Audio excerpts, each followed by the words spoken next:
Now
I have this.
Good evening, everybody. Can you hear me?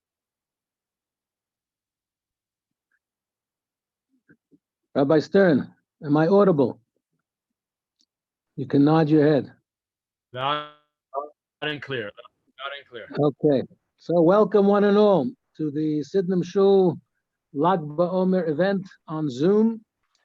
And it is Lag BaOmer, not Lach BaOmer, as South Africans tend to pronounce it. You can laugh as much as you like. It's a festive day. But the word is Lag, from Lamed Gimel, which is 33, the 33rd day of the Omer. And it is a joyous day of festivity in a All pretty right, folks. somber. Was that a hacker? In a joyous day in an otherwise somber period of semi-mourning. If anybody wants to get married tomorrow, please speak to Rabbi Stern or myself. We'd love to accommodate you, but we need a minyan. So we have some legal problems with getting a minyan together in South Africa these days. I'm sure in Israel there will be some weddings celebrated right now. Probably there are weddings going on in Israel with smaller crowds, but nonetheless it is possible as they're opening up there, thank God. And please God, may we also reopen our communities and our lives and our shuls speedily in our day. Amen. Say amen to that prayer, please. So Lag BaOmer is the 33rd day of the Omer. We counted that tonight at Ma'ariv. And just a brief introduction. And then we're going to have a video showing us what happens in Meron, in Upper Galilee in Israel. A short hop from Tzfat. You could actually walk from Tzfat to Meron. And that is the tomb, the gravesite of Rabbi Shimon Bar Yochai. And we'll come back to him in a moment. So we're going to have a video about that. Then we're going to have a live Zoom link up, live hookup on video to Rabbi Y.Y. Halperin, who is the Chabad rabbi in Meron. And Rabbi Stern will be introducing him. As always, I want to thank Rabbi Stern for being the engineering brain behind all our Zoom activities here. Shkoyach. And then, of course, we're going to have a little bit of magic and mysticism tonight. Illusionist Ilan Smith will be entertaining us. And we thank Lionel and Louise Rubin for making that possible. And then we're going to hear from Stan Matthews, our good old friend, who is going to share his own experiences when he was personally present at Meron on this day. And he was joined by just a couple of Jews. He had a minyan or two. Like 300,000 people have been coming to Meron in recent years. Rachel and I were there in 2017. We took the second Sidnim Shul tour of Israel on the 50th anniversary of the liberation of Jerusalem of the Six-Day War. And Rachel and I went up a few days earlier to Tiberias. We landed in Israel on Lag BaOmer. We made a point of going to Meron on Lag BaOmer. It wasn't easy to get there. We hired a car, but they said no cars allowed, only public transport. We had to catch a bus from Tiberias to Tzfat to Meron. We got there in the evening, but it was still jam-packed, and there was still thousands of people, and it was really, really an amazing experience. And we'll hear more about that from Stan Matthews, and you're going to see videos of that in the course of this evening. So we really have a very interesting Lag BaOmer program lined up for you tonight. And there'll also be a Zoom Lag BaOmer program for our Sid Shul youth and kids tomorrow at 6 p.m. Ilan Smith will be entertaining them again and other stuff going on. So look out for the link on our website and on our WhatsApp group. So just a quick introduction of Lag BaOmer. Rabbi Akiva, the great sage of the Talmud, many of his students died in a plague at this time during the Omer period. On Lag BaOmer, the plague stopped, and therefore it is a happy day. Rabbi Shimon Bar Yochai, one of the great students of Rabbi Akiva, he passed away. It's his yahrzeit on Lag BaOmer, and he's buried in Meron. And yet, this great sage of the Talmud, who there is hardly a chapter in the whole Talmud, over 500 chapters in the Talmud, and hardly any chapter without a teaching of Rabbi Shimon Bar Yochai, the Rashbi, as we call him. And yet, he was not only a great halachic Talmudic genius, he was the father of the Kabbalah, the father of Jewish mysticism. He authored the classic, the Bible of Kabbalah, the Zohar, the Holy Book of Splendor, a commentary on the Chumash. And he was the first to teach the secrets, the esoteric secrets of Torah, Sod, Kabbalah, Jewish mysticism, beyond just a select few. and therefore it's the anniversary of the revelation of the secrets of Torah. And many centuries later, in the 16th century, the Arizal, the holy Rabbi Yitzchak Luria of Tzfat, the great mystic then, who was the authority on Jewish mysticism, said that we have to really expound it and explore it and disseminate it as much as possible. And a couple of hundred years later, the holy Baal Shem Tov took it further, and so it has gone down the generations. And we study it to this day. Rabbi Stern gives a shir on Shabbos in our smorgasbord of shiurim. He teaches Tanya, which is also the inner Torah, the esoteric part of Torah. So it is with these studies that we are going to greet Mashiach. Please God, may it be soon. Rabbi Shimon Bar Yochai fled the Roman persecution and he hid for his life in a cave. If you think you're complaining about the weeks of isolation that we've had, he and his son Elazar were isolated for 12 years consecutively in a cave, miraculously sustained by a brook of water, a carob tree. That's why many people have the custom to eat carobs on Lag BaOmer. And he said that because of his mystical insight, he realized that when someone dies, it's not just a tragedy. Family is obviously sad. But for the soul that leaves the body and goes up to God, it is being freed from the imprisonment in the material, physical world of the body, which has other distractions. So he saw it not as a day of sadness, but as a day of joy when his neshama was going back to its source, closer to Hashem. The day when he fulfilled his life's journey, his last day on earth, he had completed his journey of life, and now his neshama was going back where it came from. So he said to his students, do not mourn on my yahrzeit. I want you to rejoice. And indeed, you will soon see the video of great rejoicing on Lag BaOmer in Meron, in the Galilee, in Israel. So with that note, I'm going to introduce this video. It's a reporter from one of the media houses in Israel is taking us on a tour of Meron and a tour of Lag BaOmer in Meron, where, as I said, this year there's lockdown. Only the locals can come there. I think 200 people maximum were allowed. Last year there were 300,000, the biggest crush, more than any stadium, more than any football match in Israel, is the anniversary of Rabbi Shimon Bar Yochai's passing. And here's a little video to share what it's all about.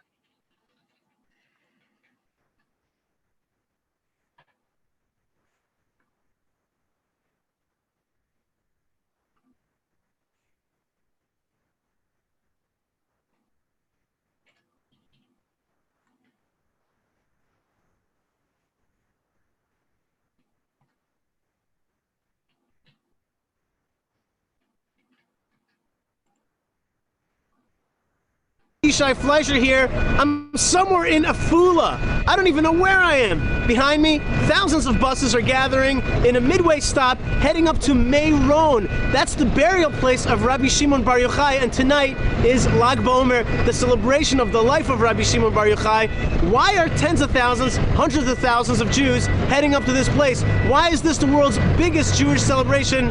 Let's go find out. חסיד אחד היה במירון. הוא חזר לאדמו"ר שלו, האדמו"ר שלו שאל אותו איך היה במירון, אז הוא ענה לאדמו"ר, בפנים היה יום כיפור ובחוץ היה שמחת תורה.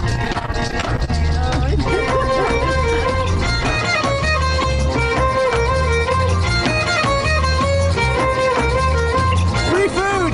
That's part of the whole Lag BaOmer experience here in Meron. They just give out free food. This is shoko! Delicious! And this is going to give us energy to dance, to go nuts here in Meron to celebrate Lag BaOmer.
Al Kiddush Hashem. They were destroyed, they were killed, they were martyred for the sanctity of God's name.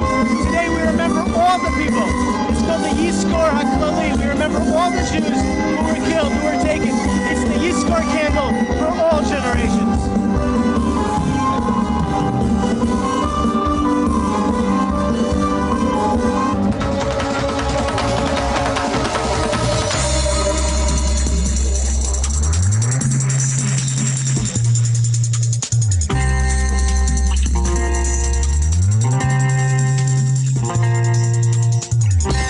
شمعون كم دعيتك كم أراعيني الجواد أنبا شمعون كم دعيتك كم أراعيني الجواد لدعيت بي ليلى الأسود أنت أبي وأنا الولد لدعيت بي ليلى الأسود أنت أبي وأنا الولد لدعيت. This incredible party at Rabbi Shimon's at Meron on Lag BaOmer, what is it really all about?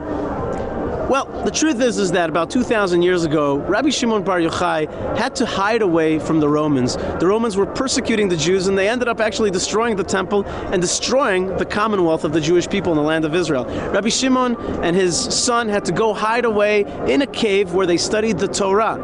And they basically hid that Torah of the Kabbalah. That's the mystical doctrines of Judaism. They had to hide it away, and we kept hiding it away and passing it from one generation to another underground in secrecy while we were in dispersion. Well, about 500 years ago, a great man named the Arizal came back to the land of Israel and basically called up the spiritual content of Rabbi Shimon Bar Yochai and said, hey, it's time to get back up again. It's time for Judaism to return to the land of Israel. It's time for that Kabbalah to pour out of Tzfat, out of Yerushalayim, and call the Jewish people back home and call the Jewish people to connect to the depths of the Torah. When we're here in Lag BaOmer at Rabbi Shimon Bar Yochai's, we're actually celebrating the victory of the Jewish people as we return to the land of Israel. We return to our authentic culture because we're here and the Romans are not. Our culture is victorious and the Roman culture, well, maybe it's going by the wayside as we return. And so this is a day of great victory. It's a day of great beauty. It's a day of great unity. And that is the secret of the Jewish people. When we unite together under the umbrella of our Torah, in our beautiful homeland, with God above, with the Jewish society around us, and with the land of Israel below us. Great stuff is on the way. I hope you've enjoyed Lag BaOmer like I have. It's been amazing.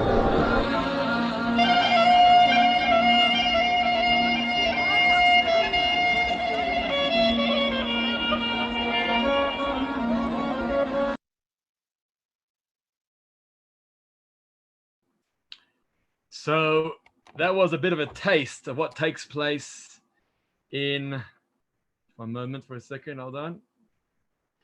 That was a bit of a taste of what takes place in Meron on an annual basis. As Rabbi Goldman described, the joy, the simcha is something that's very much felt. And one of the things we wanted to do was perhaps to get live to Meron, to touch base with a rabbi who lives his entire year, 365 of the year in Meron. Obviously this year because all these people are not going to be there, but nonetheless we've welcomed Rabbi Yosef Yitzchak Halperin, the Chabad Shaliach in Meron, to join us and hopefully to share with us some words and a message live from Meron. We'll see if this works. I hope he's properly connected. Harav Halperin, אתה שומע אותנו? Just get him on the line. He told me that it is chaotic right now because although there aren't 300,000 people there, there are about 500 people there, and it is very, very noisy and very, very rowdy. So I'm going to try, and he's definitely on the line. I see him there. Harav Halperin, 1 second. Shalom uvracha. Bruchim habayim, Harav Halperin. Shalom uvracha, Harav Halperin. So just as words of introduction, אנחנו מאוד מאוד שמחים. We're very, very happy that you're able to join us for a few moments live to Johannesburg. So although you don't have the hundreds of thousands of visitors that are visiting Meron, this year is very unique. On the night of Lag BaOmer, you're able to connect all the way to Chutz La'aretz to inspire us here in Johannesburg.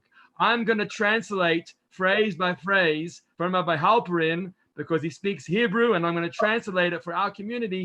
Please share with us what exactly you're seeing there now, what's happening there now in Meron, and perhaps a message live from Meron to our community.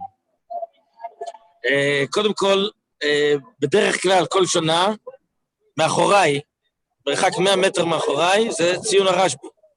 כל שנה מלא פה באנשים בערך 500,000 איש. Normally every year, 100 meters behind him is packed to the brim with approximately 500 people.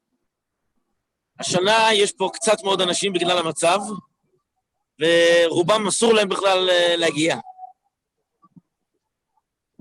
This year, it is very, very small because of the corona situation. The government has shut down the area, and very, very few people are there that are able to get there, and some are outside, they're not able to go in. אנחנו בבית חב"ד מירון מעבירים בשידור חי לכל העולם את מה שקורה פה במירון. אני יכול להראות לכם את האולפן שממנו משדרים. So I didn't know this, but Chabad of Meron are broadcasting what's taking place now in Meron with the few hundred people that are there. Chabad of Meron have a room set up, a tent set up to broadcast this to the entire world. He's showing us the picture right now of what they've set up there. זה ציון הרשב"י. Wow, that is the actual Tzion, that's the kever, that's the room of Rashbi where he's buried.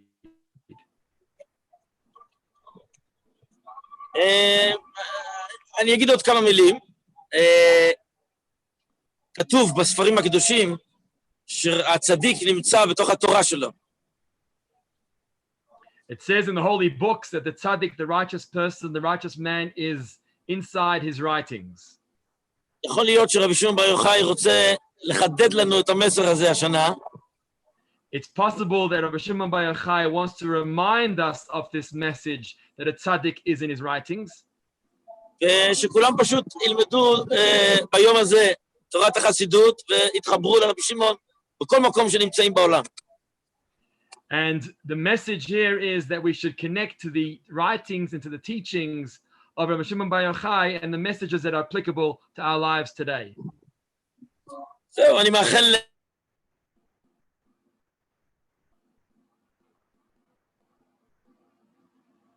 We've got disconnected, 1 second. He was about to give us a bracha and a blessing as he concludes. Just while he reconnects, I see the Rabbi, I may have said something incorrect here. Normally it's 500,000 people attending Meron. It's much fewer this year with a few hundred people. It looks connected. We'll just wait a moment to see if he's back online. Harav Halperin, אתה איתנו?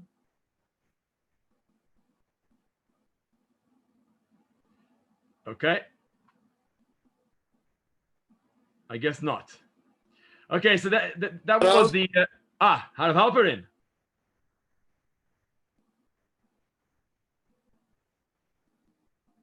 Shalom Harav.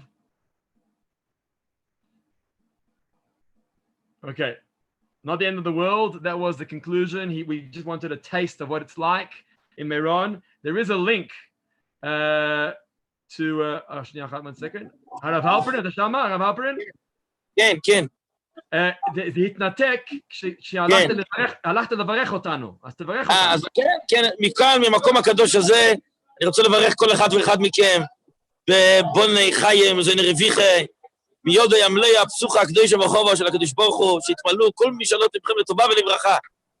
Amen. So he's blessing us on the holy site of the Rashbi, that please God, we should have all that we need with health and sustenance and children and grandchildren. Please God, from the very generous hand of Hashem, we should be blessed in all aspects of our families and our homes and our communities. וגם לך, רוצים לברך אותך בחב"ד במירון, שבעזרת השם תמשיכו בעבודת הקודש שלכם, ותכינו את השטח בשבילנו. אנחנו מגיעים אות, we are on our way to Israel, please God. We're going to join you there, prepare the country for us.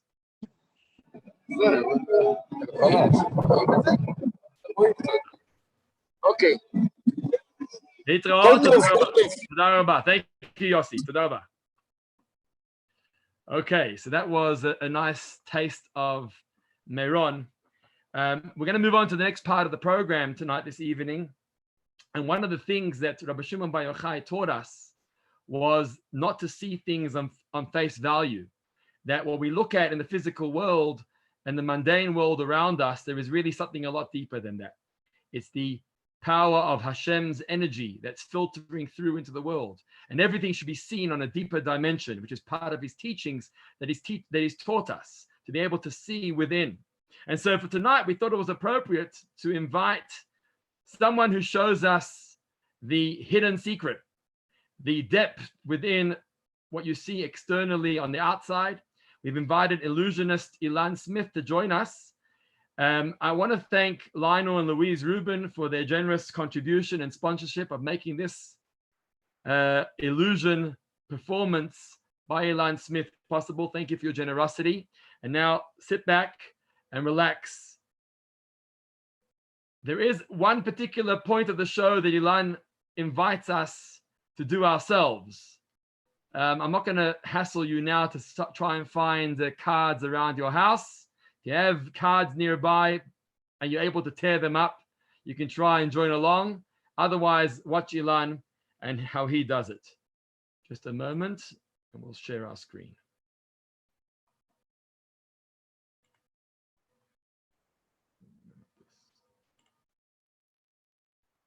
Sorry, 1 second. 1 second here, show windows.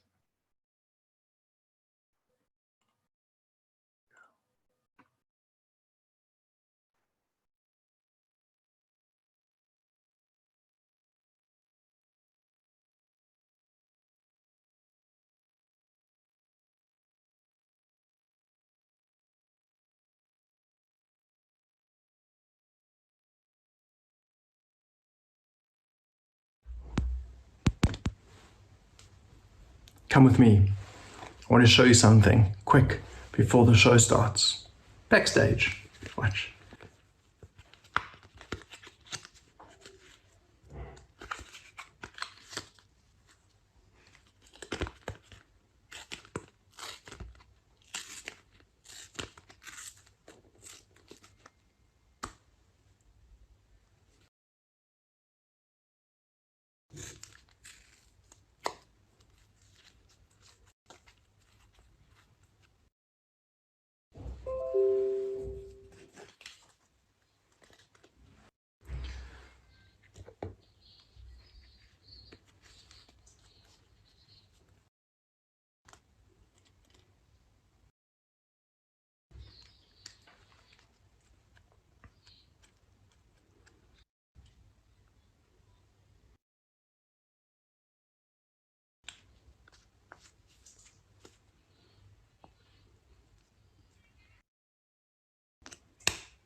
Hey Sydenham Shul, here's something really special for you guys.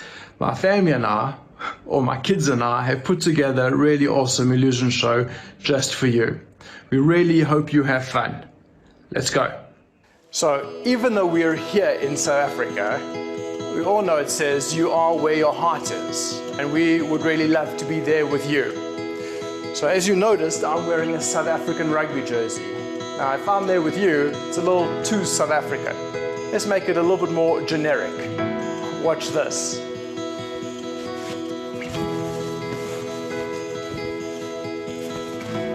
That's a lot better.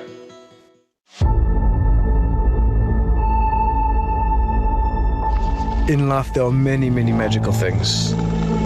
You can create a beautiful world of magic, and the secret lies in one simple step.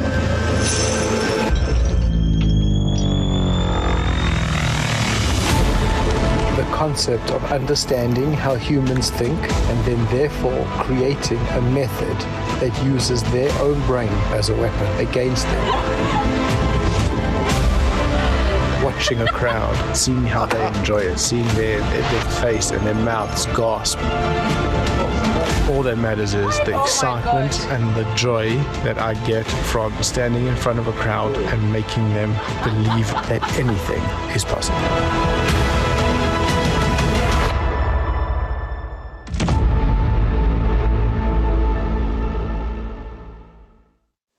One of my favorite parts of magic is the close-up sleight of hand type. Let me show you what I mean.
And now from the sublime to the ridiculous.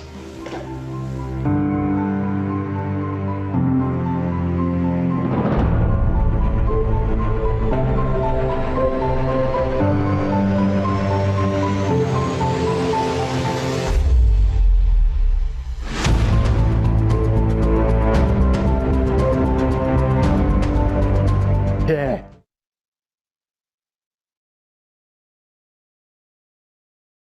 Okay, Josh, so we're going to play a game. I'm going to try influence you to make certain decisions. It's going to feel like you have a complete free choice, and I'm hoping this is going to work. It's not guaranteed. Okay, perfect. And you've got a smart device with you? Yeah, correct. Cool. Can you please go to a website? Cool. Okay, guys, you're on a website. It's like a kids sketching app or website, whatever, right? Yeah. On your phone. Yeah. There's a diagram there or a picture there. The last time I looked, there was a picture of a house. Is that still there? Correct. Cool. Now, the house has been drawn in black. Other than black, there are 5 colors. I want you to choose any one of those colors, but don't tell me what color you're going to choose. Okay, I'm just going to tap on it. Yeah, because you're going to color in the house now. You're going to become a painter. Okay, yeah. Okay. So I select the color. Let's start off with the door. Let's start simple. Color in the door. Okay, now neatness doesn't count. You don't have to worry about that. But just scratch it in quite a bit so we can see it later on the camera. Okay. Okay. Yeah. It's not so easy. It's yeah, okay. Choose any other color. Yeah. Okay. We started at the door. We're going to move just up one. I want you to color in the windows. There are 2 windows. Color both of them in. In my new color. In your new color, correct. So each item's only going to be colored in one color. 5 items, 5 colors. Okay. Good. New color. Up to you. 3 left. All right. I said to cancel that call. Okay, cool. Have you chosen another color? I want you to paint the chimney. Paint the chimney.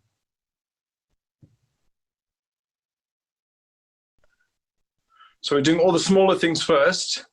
And when you finish the chimney, we'll move on to the next. Are you done? Yeah, I'm done. Cool. One more color. Second last. Okay, yeah. Okay, let's go for the house. The like brick part of the house, the like bottom rectangle parts. All right. So around the windows and the door. Correct. Yes. So now we started at the door, we went up to the windows, we went to the chimney. Now we're going from the bottom up again. You're doing the house part, but not the windows and door like you said. And when you finished, can you please choose the final color and color in the roof? Almost.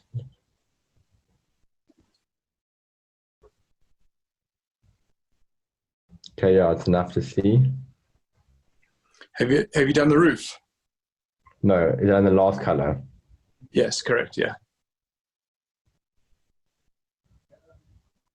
Again, the 5 colors, not black. Black is the... Okay. Okay, yeah. Okay. Right. And the roof is done. Good. Thank you.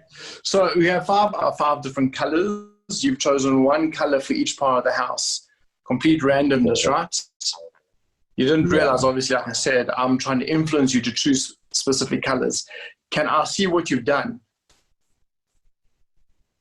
As I hold up on the screen. Please, yes. Okay, excellent. Can you tell me what that is? Tell me what you've done. Well, I've colored it in different parts of the house according to different colors. Okay. Hold it up and tell me what colors where, just because Zoom records your voice and your screen when you're talking.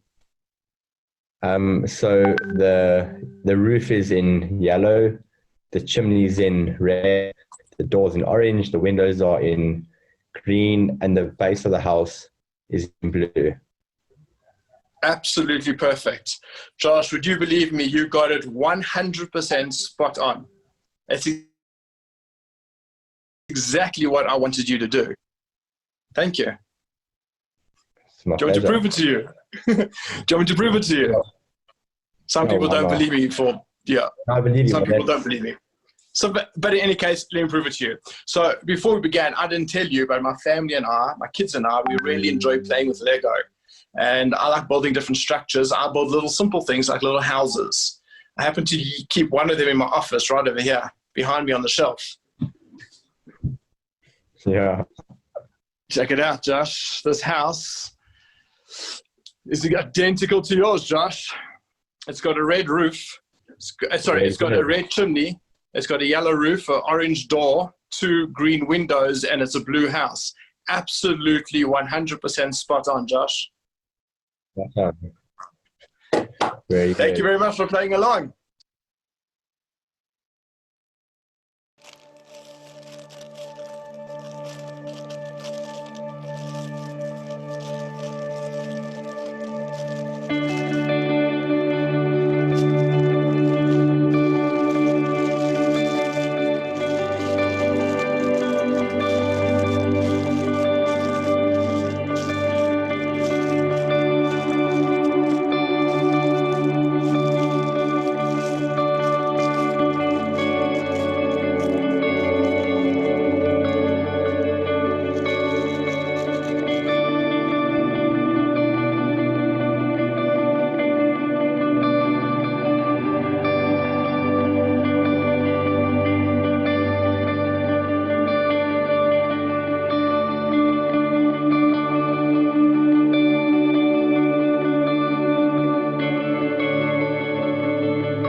Now, you guys were all asked to get 4 cards. We're going to use those 4 cards now. Take out your 4 cards. It doesn't really matter what those cards are. What matters is you have 4 cards. Now, if you do as I do and you follow me, the magic will literally happen in your hands. So watch carefully. Hold the cards up like so, horizontal. And you're going to tear them down the center, like that. So you have 2 packs of 4 cards, 4 half cards in each. Place one pack on top of the other. It does not matter which one goes on top. Now you're going to hold them level with the floor, parallel to the floor, from now till the end of the trick with the backs facing up. Now follow me. Take a few cards off the top. It does not matter how many, you choose. And you transfer those to the bottom, as if you're cutting the deck. Take a few more cards off the top. Again, you choose how many, and transfer those to the bottom. Now, take the top 3 cards, and mix those 3 cards somewhere into the center of your pack. Now, this is a little ritual about how to find your significant other. So take the new top card, and without looking at it, place that card beneath your right leg. That card is going to represent the photo of a loved one, like you keep inside your wallet.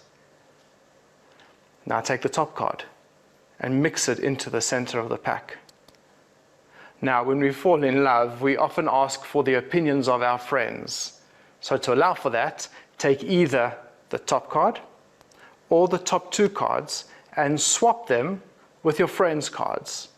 You can swap once, you can swap more than once, the choice is yours. Once you have your friends' cards, take those cards and mix them back into the center of your pack. Good. Now, even though we all experience love, we experience it in our own unique way. So to allow for this, take either 1, 2, or 3 cards, the choice is yours. And you can either discard them by dropping them on the floor or mix them back into the center of your pack. Now, we're going to go away on a week full of love together. And please don't get ahead of me, we're all going to do this together. Everyone take the top card, place it on the bottom, and everybody say, Sunday. Cool. Monday. Tuesday. Wednesday, Thursday, Friday, and Shabbos, Saturday. after having spent the full week with the other person. It's right about now where you wonder if it is love and if they love you. And the only real scientific way to tell is to do the Daisy, does she love me love test, like we did when we were kids. It's scientifically proven. Watch. Take the top card, place it on the bottom and say, she loves me, or he loves me. Next card, discard, she loves me not. Top card to the bottom, she loves me. Top card, discard, she loves me not. Now we all find love in our own time, so when you have one card left, hold on to it until we all get there. Top card to the bottom, she loves me. Top card, discard, she loves me not. Top card to the bottom, she loves me. Top card, discard, she loves me not. Top card to the bottom, she loves me. Top card, discard, she loves me not. And finally, top card to the bottom, she loves me. Top card, discard, she loves me not. You all have just one card left. Hold it out in front of you. Take the card out from beneath your right leg, turn it over, and you should have a match.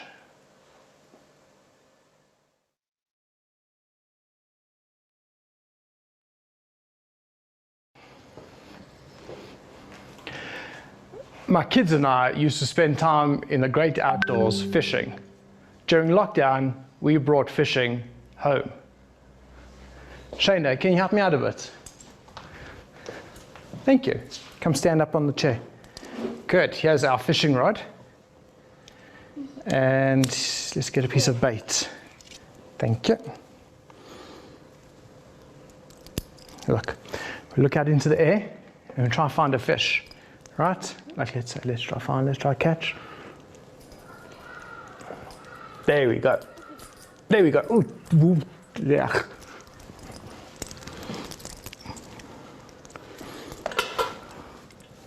Cute, eh? Do you want to try?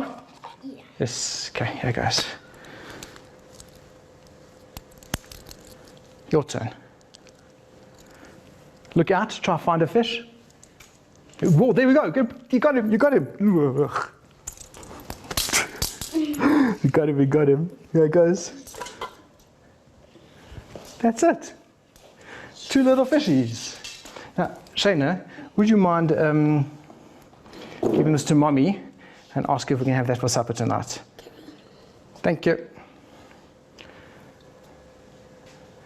Now to have one of my young men. Zali, can you help out for a moment? Please bring the chair. Thank you.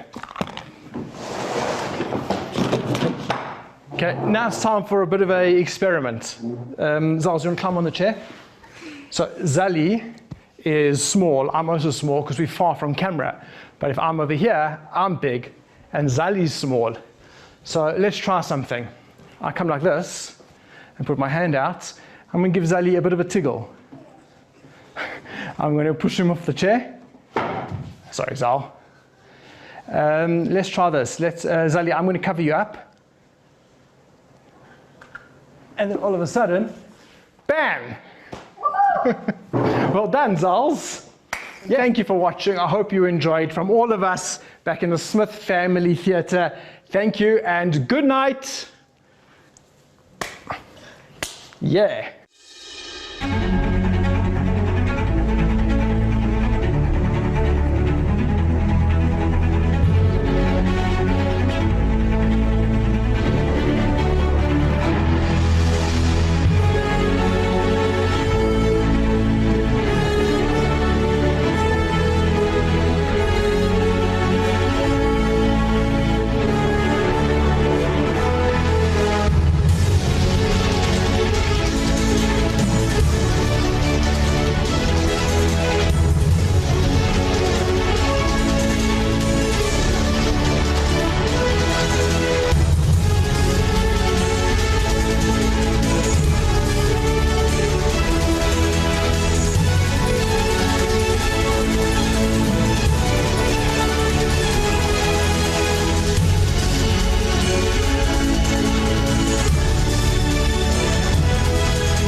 Shliach Ilan Smith. Let's hear it. Big hand for Ilan Smith. Well done, Ilan. Not much of a card player, but still trying to work out how you got those gefilte fish. Anyway, that was quite impressive. And we've had Ilan at Shul, and we look forward to having him again in person in the not too distant future. Thank you, Ilan. And now for the final element of our Lag Bomer event tonight here at Tzit a old friend and part of our Tzit family for many, many years, long-standing history and relationship with Sidney Shul is my good friend Stan Matthews, who when he's not helping the community or doing mitzvahs, he happens to direct Super Sport United soccer club and taking them to new heights all the time. He's also helped us get some very interesting guest speakers at Sidney Shul over the years, particularly for our young adults, for our Friday night dinners. And we're grateful to Stan for all his help. And Stan went on to become the president, I think, of the Linksfield Shul. And now he's taken a break and he's back in civies. So it is always special to interact with Stan, who's got a most vibrant personality. And when he talks to you, it's full of enthusiasm and amazing energy. And I look forward to hearing from Stan about his experiences personally at Miron some years ago. As I said in my introduction, Rachel and I were privileged to be in Miron on Lag BaOmer in 2017, 3 years ago. And it was amazing for us, and we got there late. Most people had left, but there were still throngs of people. I was in mourning for my dad, Olav Sholem, and I had to find a minyan for Mincha and Maariv. It wasn't difficult to find a minyan, just to get everybody together to a corner where you could hear each other was quite a challenge.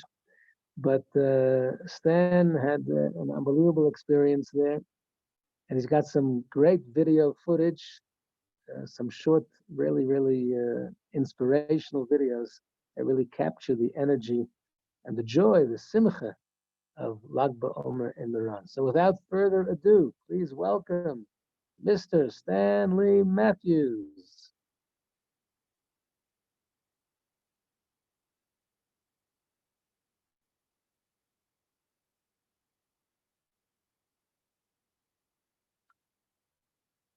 We managed to connect to Meron in Israel. I'm sure we can connect to Linksfield.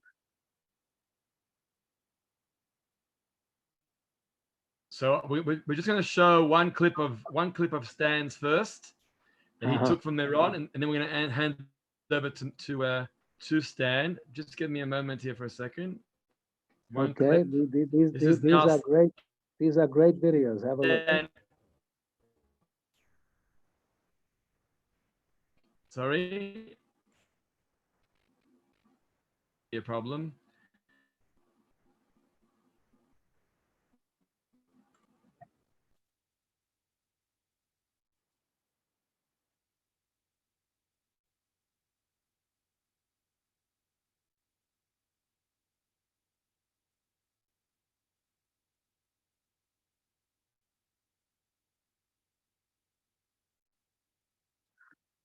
I can just say while we're waiting, the video we saw the news reporter reporting live earlier at the beginning of the program didn't really capture close-ups of the dancing as much as Stan's videos, which I saw did. And I really hope you can get a look at it because it really does share the energy of Miron. Sorry, I was logged out. Internet trouble. What did you see of that last video, Rabbi Goldman? Last video of Stan. Oh, you didn't see the video I just shared? No. Yeah. Okay, so I was just logged out. We didn't see anything. We're waiting patiently. We didn't see anything.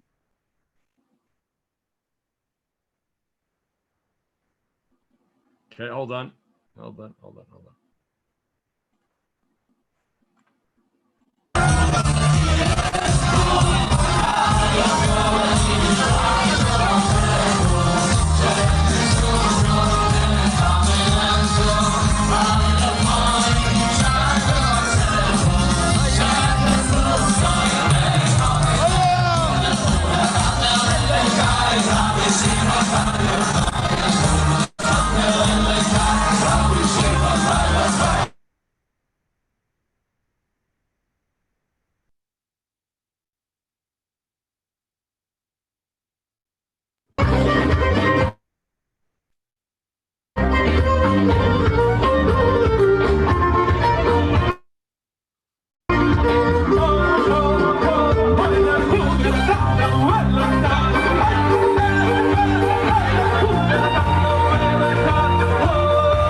Okay, Stan, I am unmuting you.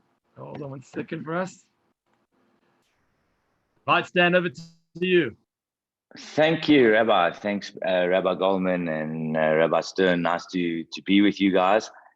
Rabbi Stern definitely tricked me because he said I was coming on at 8, and now I've polished off a bottle of whiskey and torn up half my packs of cards that I was supposed to play Clubhouse with.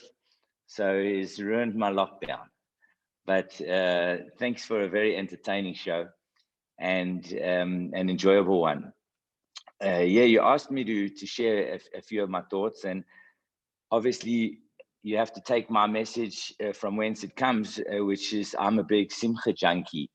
So, you know, a lot of people will look at those videos and be horrified and think that they couldn't want to experience anything less.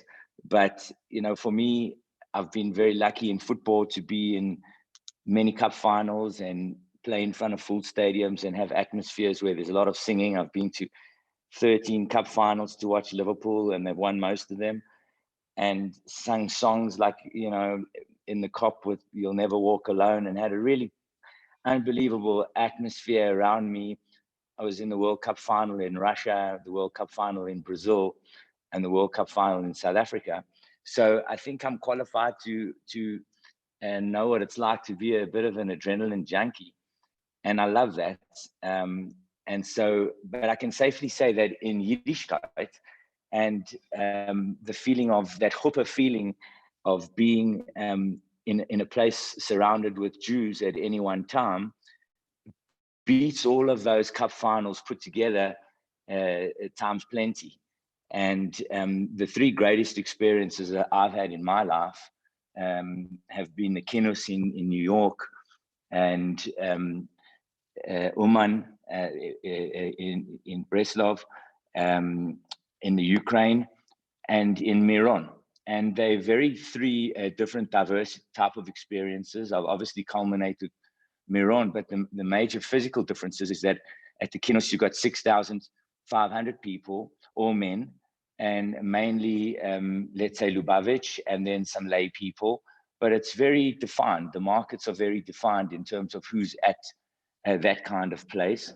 In Uman, in the Ukraine, you got about 35,000 people, all men, and all Breslovers. So absolutely zero variety, mainly friends, individuals, and some father and sons. But that's as diverse as the groups go. So when you're talking about Miron, you're talking about hundreds of thousands of people and very, very diverse groups, but you've got the full integrated family type of unit, because it's not that same segregation as Rosh Hashanah in Uman or at the Kinnus, where the wives and the children, you know, don't play a leading role at all, or any role in the whole process. Whereas in Miron, it's very family oriented, and you can tap in at your level. So if you want to have a vibe with your mates, you can go and do that. But if you want to also bring it home with the family, then that's accessible to you. And that for me was a very, very big advantage. Also, if you're in the Ukraine, if you're in Uman, if you've come through Kiev, it's a very hostile environment on the outside. And so you never really feel safe and secure. You are going to holy sites like the Baal Shem Tov and Rabbi Nachman's grave and Rabbi Natan and others. Rev Levi Yitzchak in Bedichov was one of the most powerful for him. So you're going to beautiful sites like Tzfat, like Miron, but you're going in a very hostile, cold environment that's not really warm at all. And it's slightly better in New York for the Kinnus because you've got the Crown Heights, you've got the Brooklyn, you've got Yiddishkeit and Jews around you, but you're still absorbed in a bigger city, that's not so friendly. Whereas in Israel, you really do feel at home, and you've got that homely element of just being surrounded by Jews and people that have everything in common with you and that are only looking to see love and joy and connect with the festival, which is very, very powerful. Obviously, complication of women, because at the Kinnus and in Uman, it's very simple.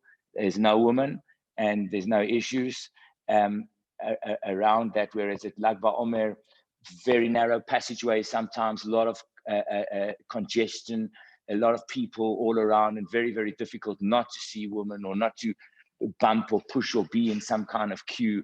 So, for those of you that have problems in the Shomer and Negiv department, that's one little area that you have to consider around Miron.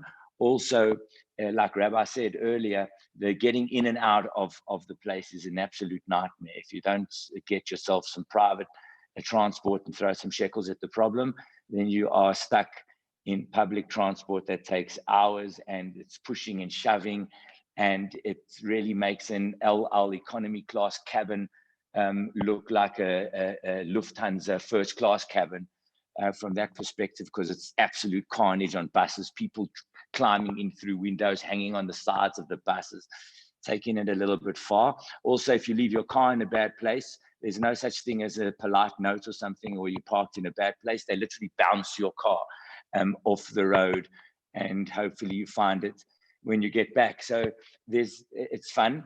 It's a carnival atmosphere. There's stalls, they're selling their wares and their goods for the kids, from yarmulkes and books and Torahs and fun arts and craft stuff, CDs, music. It's really a chuppah type of atmosphere. It's like being at a chuppah for 24 hours, and it's like being at 50 chuppahs for 24 hours, because you can go and lock into the different fields where there's 20,000 people there of Breslov, and then there's 30,000 people there of Chabads, and then there's 20,000 people there of crazy people from Mea Sharim that you don't want to go too near.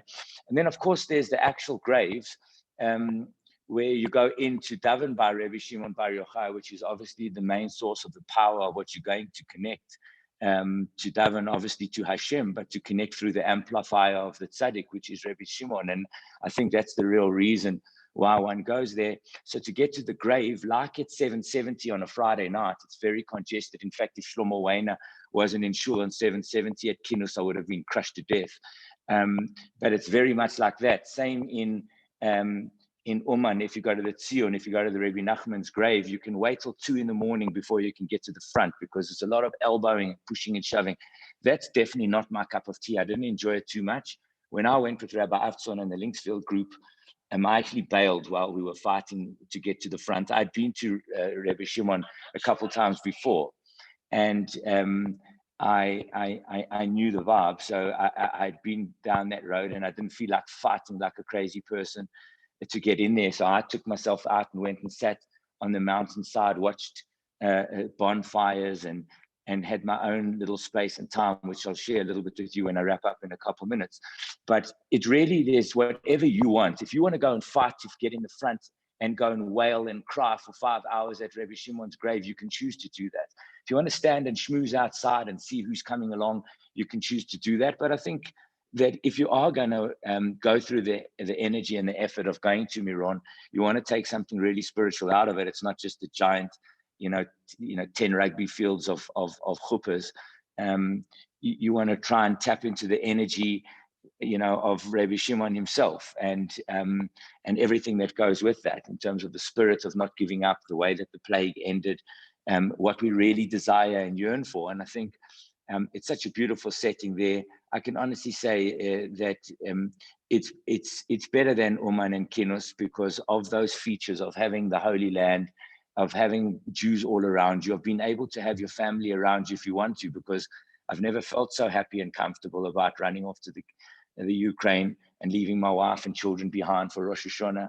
And even for the Kinus, I had to, get by that by sending Shadi on a shopping spree, while I, went on my vibe. But, I'm really thankful that Yudi Cohen got me to go to the Kinus, and I'm really thankful that Rabbi Avtzon pushed us to have a tour group to Israel. And I'd love to throw it out to you that next year, I'd love to do something with Linksfield and Sydenham together, if it's possible, to go to Miron and have a really a good vibe. I want to end off sharing my own personal reflections.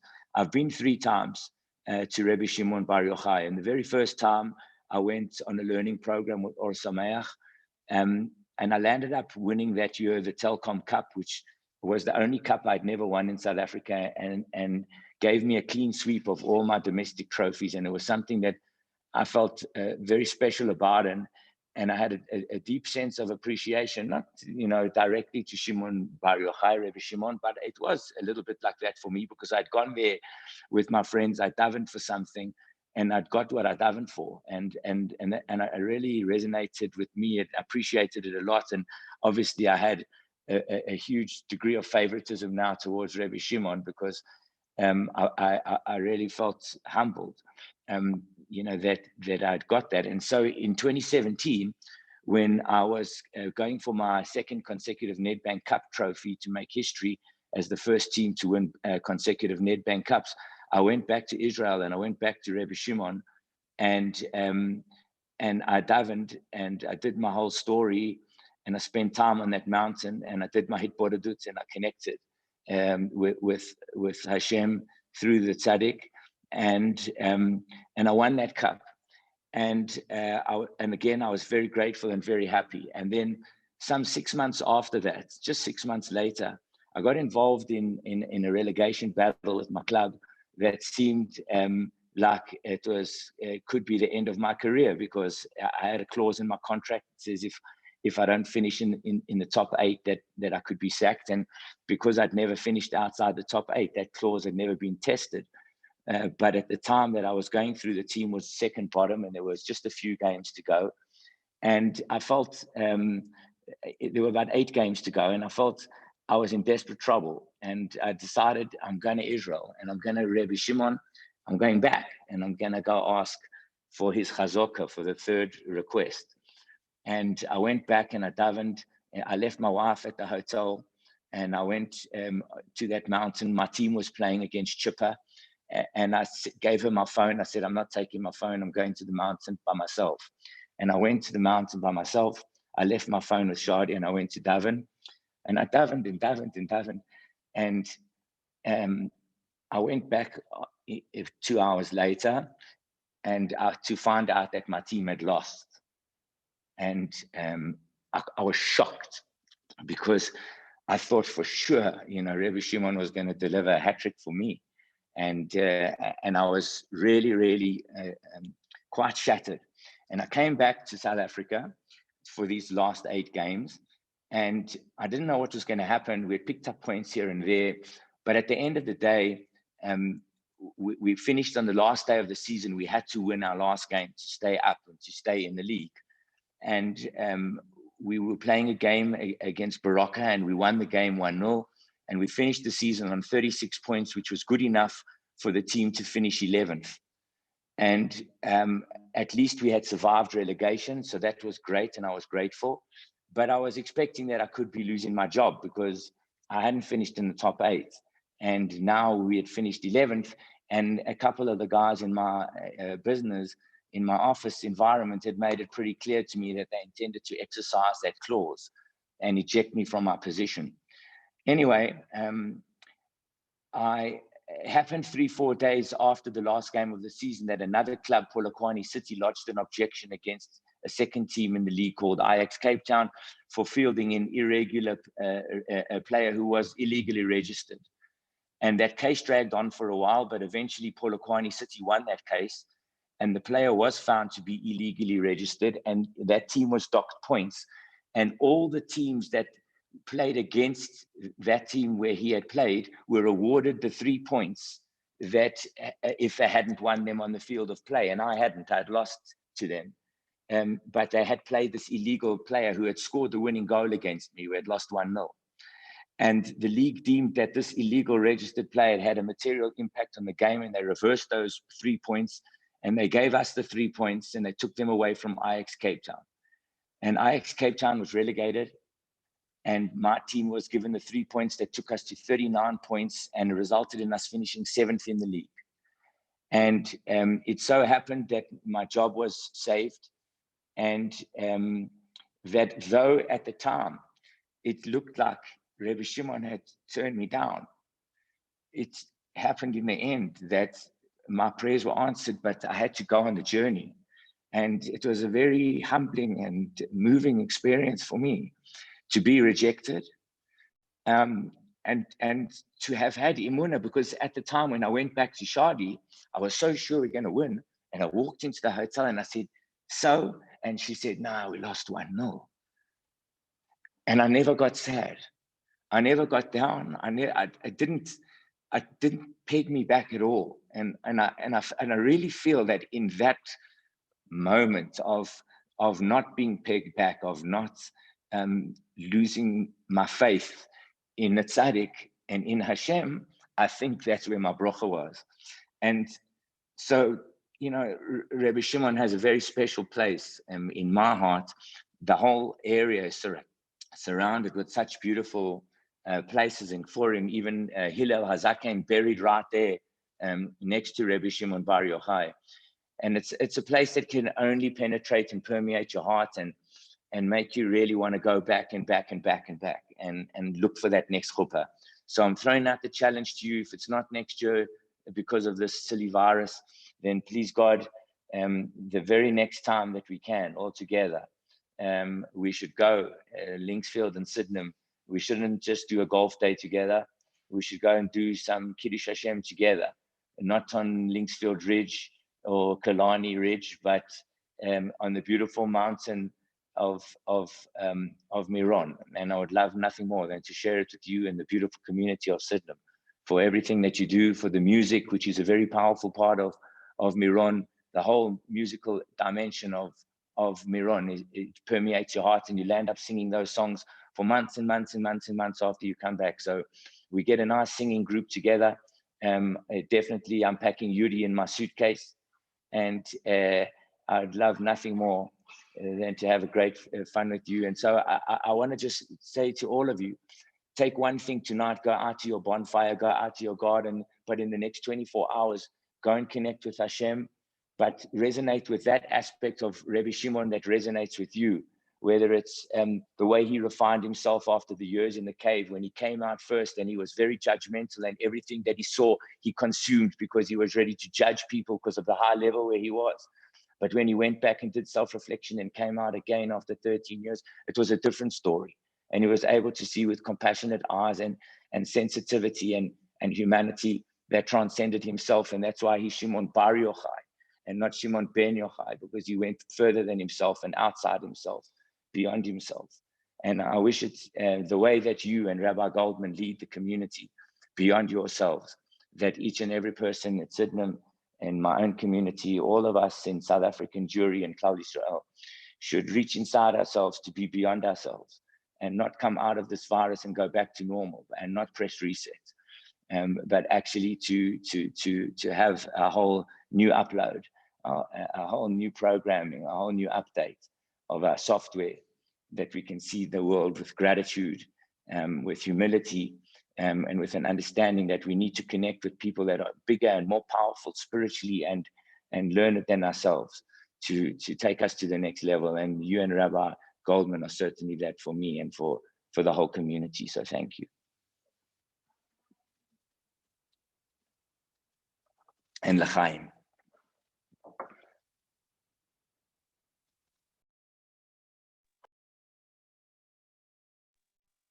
Yashikayach Stan, thank you so much for sharing that personal message. I didn't know that that Rabbi Shimon had an interest in the Premier Soccer League. That was news to me. But he answers prayers, and he put in a good word up above for you. So I remember you telling me the story, and thank God. So may the merit of Rabbi Shimon continue to protect you and all of us and all of the whole house of Israel, and please God the world. So that was great, inspirational as always, Stan Matthews. God bless you and Charlie and the family. And thank you so much for joining us. And I want to, before we sign off for the evening, I just want to remind you, mothers and daughters are invited tomorrow at 3 p.m. to join Rebbetzin Rochel for a Challah Bake Plus. Not only challah, you'll see what you can do with that challah dough. You can make pizza and croutons and all kinds of interesting things. And on the poster, there's the ingredients that you'll need. And we sent out an email earlier today, and we'll send out a reminder tomorrow morning. We recommend that those who want to participate in the challah bake should actually get the dough ready in your own homes. You'll be able to shape the dough with Rochel tomorrow. Been doing it in partnership with the Garden Shul in Cape Town and their Bat Mitzvah Club. So they'll be joining us, and we look forward to a great afternoon tomorrow. And don't forget the youth and kids Zoom event at Sit Shul tomorrow, again with Ilan Smith and other exciting features. So look out for those links for the younger generation. We try and reach the entire community, the full spectrum. Tiny tots to senior citizens, everybody is catered for at Sidney Shul. Thank you, Rabbi Stern. Thank you, Stanley. Thank you, Ilan Smith. Thank you to the Rubens. Thank you to everybody. We wish you a happy Lag BaOmer tonight and tomorrow. If you want to take a haircut, tomorrow is the day. So stay tuned for more exciting events. We look forward to another great Kabbalat Shabbat. We have a very, very special musical guest all the way from New York City.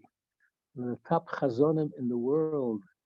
Chazan Yaakov Lemmer is going to be joining us on Friday in our Kabbalat Shabbat. Stay tuned for all the exciting details in the next couple of days. God bless you all. Thanks for joining us. Lag BaOmer Sameach.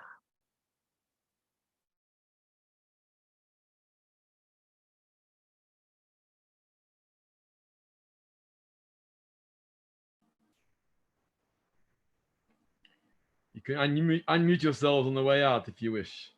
Or you can chit chat and talk between yourselves. Thank you, Rabbi.